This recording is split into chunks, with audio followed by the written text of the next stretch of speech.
this video I'll be doing an unboxing of this pillar drill which I got from Screwfix, and just giving my initial thoughts on how it works and whether it's going to be a good enough tool for me to use in my workshop.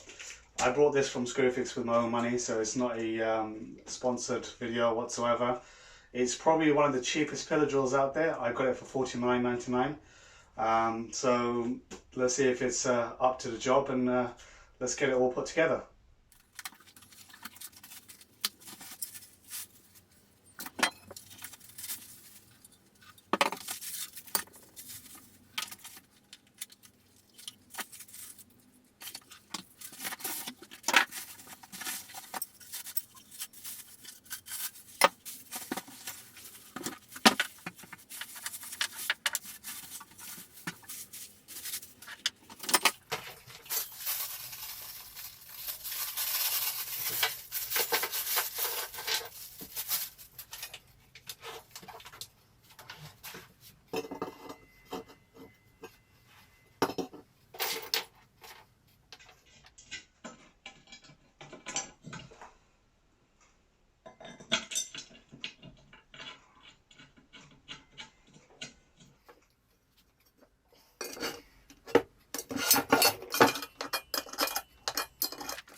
So I just want to check how flat and how square we can get this to the table. I'll just put in a normal straight bit into there. I'm going to grab my square just to see roughly how far up we are. This is straight out of the box without any adjustments. and it looks like it's slightly off in terms of squareness. This way is fine, it's actually quite accurate, but side on it needs to be adjusted a little bit. So how you adjust the table is by loosening this bolt here, which we're going to go ahead and try and do.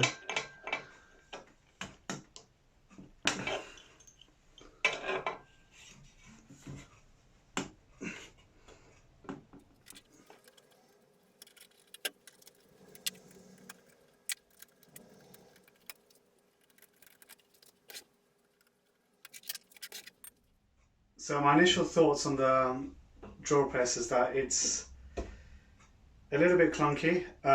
It does what it needs to do in terms of drilling into hardwood, softwood, so no issues there.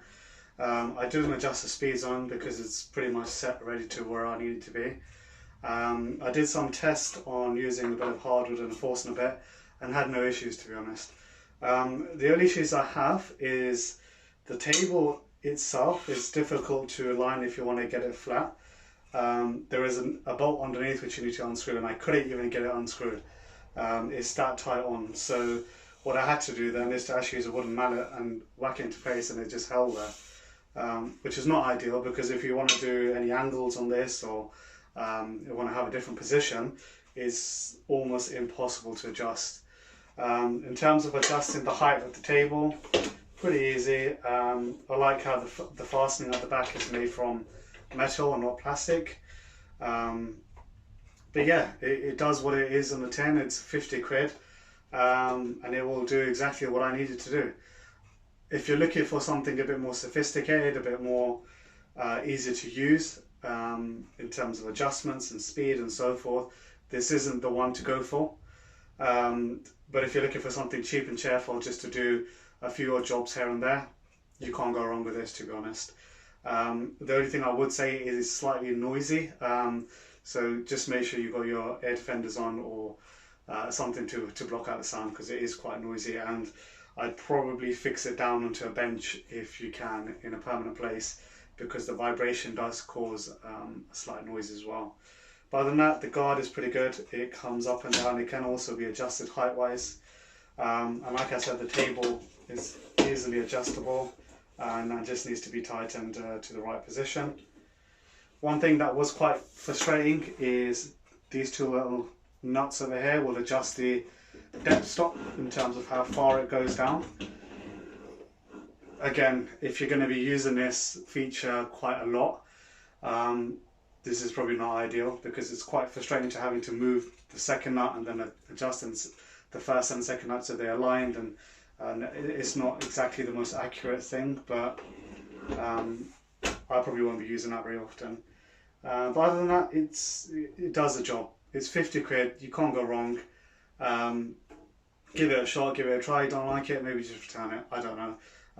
But personally, I think it'll suit my workshop because it is quite small, it's quite compact, and I'm only going to be using it on a rare occasion, so it's a nice to have.